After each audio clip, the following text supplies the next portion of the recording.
In the Viking Age, some men went to war naked. No armor, no fear, no pain. They screamed like animals, ignored arrows, kept fighting after their bones broke. History called them Berserkers, chosen by Odin, blessed with divine rage. That was the myth. The truth was darker. Their fury was not holy, it was manufactured, chemical. And it destroyed them long after the battle ended. This is not a saga. This is what the legends left out.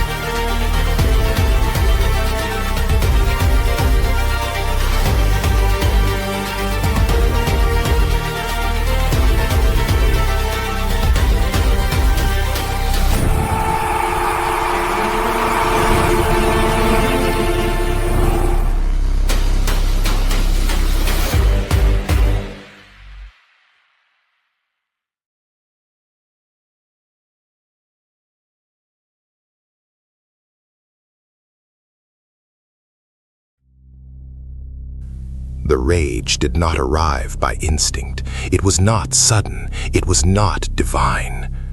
It was prepared carefully. Hours before the black-sailed longships touched the shores of a wealthy Frankish monastery, the chosen few gathered below deck, the Ufhidnar. They avoided the eyes of the others, not out of pride, but because awe always carried fear and pity.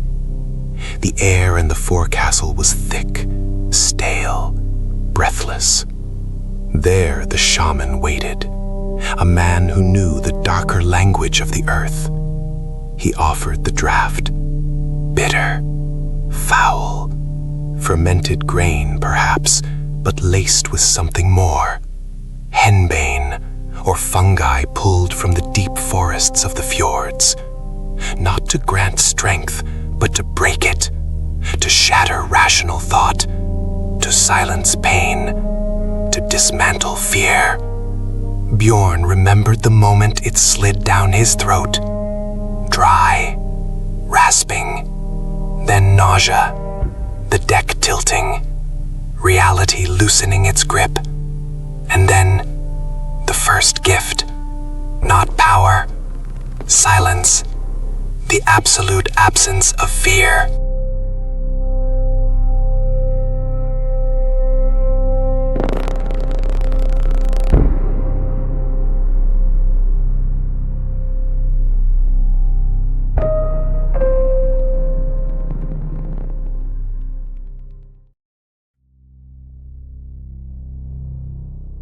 When the horn finally sounded, what followed was not glory. It was release, a chemical storm unleashed into the world. The enemy lines, trained, disciplined, froze. They watched figures surge forward, wrapped in bear and wolf hides, often naked beneath the skins. No chainmail, no shields, eyes rolled back, foam gathering at the mouth. This was the myth made visible. Men who did not slow when arrows buried themselves in muscle, who kept swinging heavy axes after bone cracked beneath a clumsy parry. They did not shout commands, they screamed, guttural sounds that barely belonged to language. To the men watching from the other side, these were no longer humans. They were shapeshifters, demons in flesh. And that belief, that certainty, was often the Berserker's deadliest weapon. Before blades met, discipline broke, Lines collapsed. Fear did the killing, long before steel did.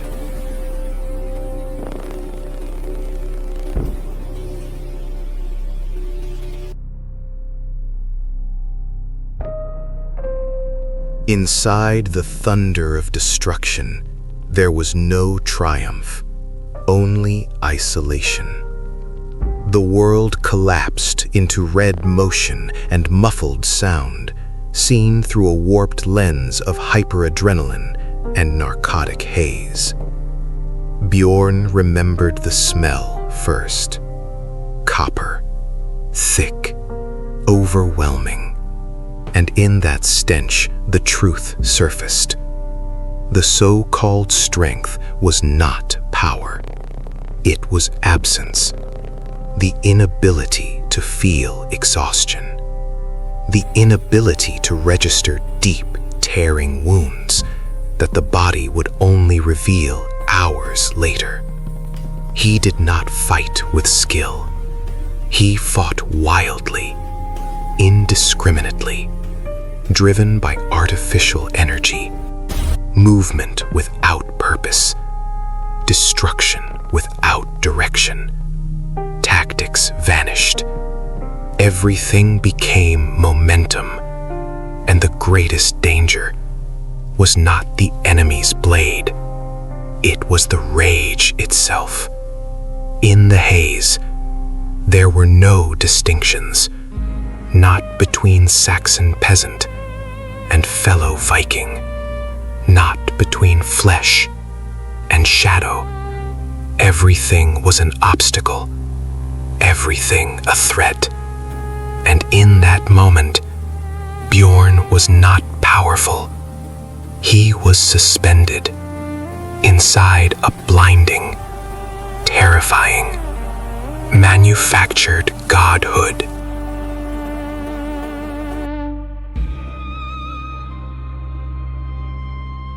The fall was never gentle. It was swift, brutal,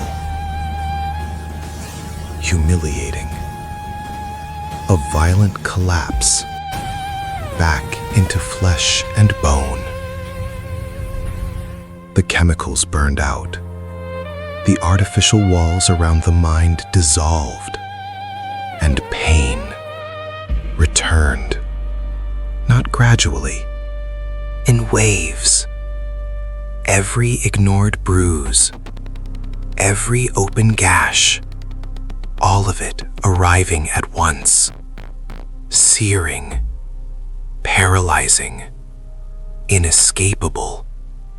Bjorn often woke hours later, sometimes among cooling bodies, sometimes retching on a deck, slick with blood.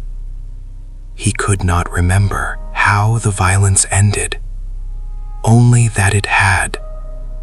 The physical cost was severe, a bone-deep ache that lingered for days, but the deeper wound was psychological, the realization that he was accountable for acts committed by a mind that was not fully his.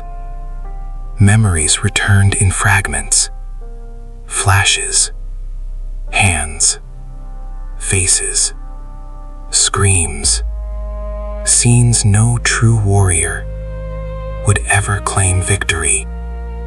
What remained was not pride, it was shame and a hollow exhaustion that no feast, no silver, no song could erase.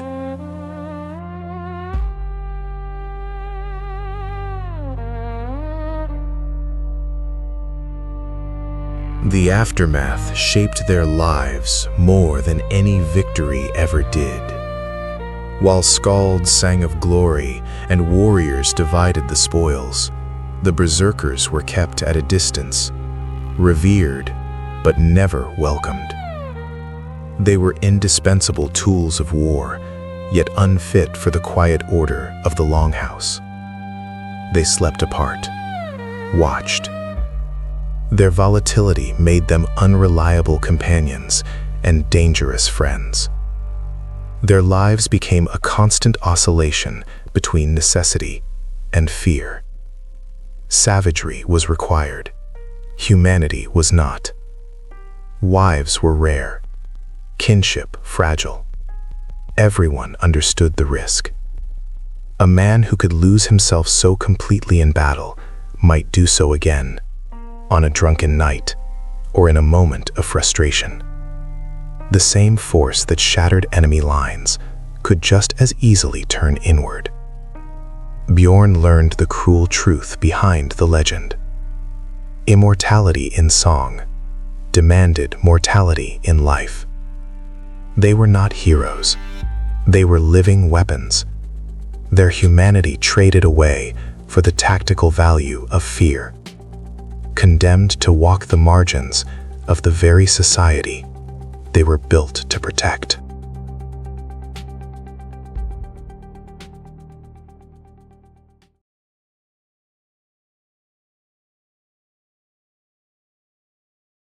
Years later, alone, alayhi salam, the long twilight closed in. Bjorn understood the deception hidden inside his own name. The Skalds had preserved the rush, the invincibility, the awe. They never sang of the aftermath, the sickness, the tremors, the despair that followed every victory. His greatest deeds, he realized too late, were not born of discipline or courage. They were achieved through absence. True heroism requires choice, the moment when fear is fully felt and still faced. The Berserker's frenzy was the opposite. It was an abdication, a temporary erasure of the self to escape fear entirely. He had not been brave. He had been oblivious. The saga of the Berserker, stripped of poetry, was not a tale of divine favor. It was a history of chemical dependence wrapped in animal hides, a dark pact that traded integrity for infamy.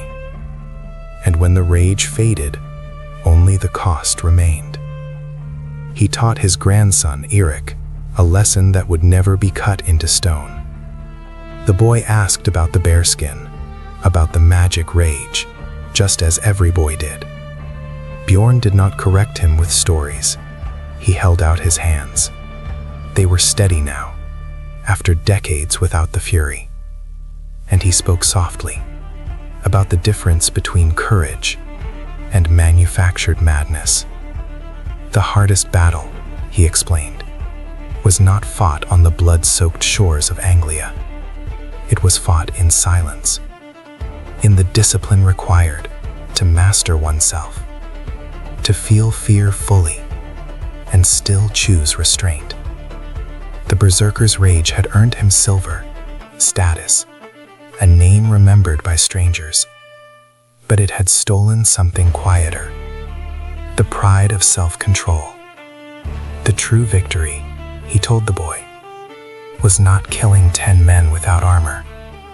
It was learning how to live with the ghost of the man who did, and finding the strength to never become him again.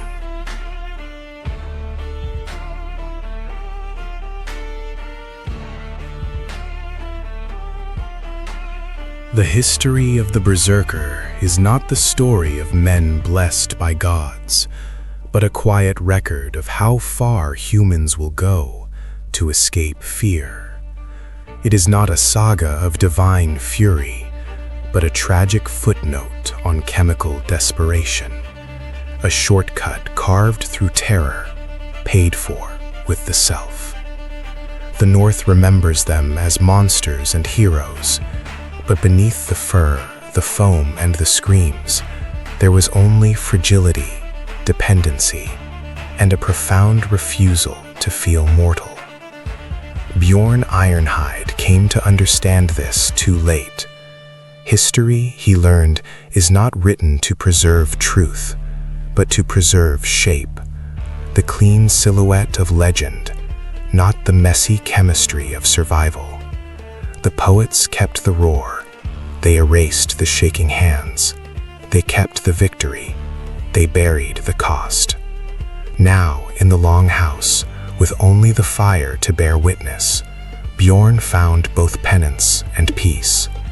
Because silence, unlike myth, does not lie.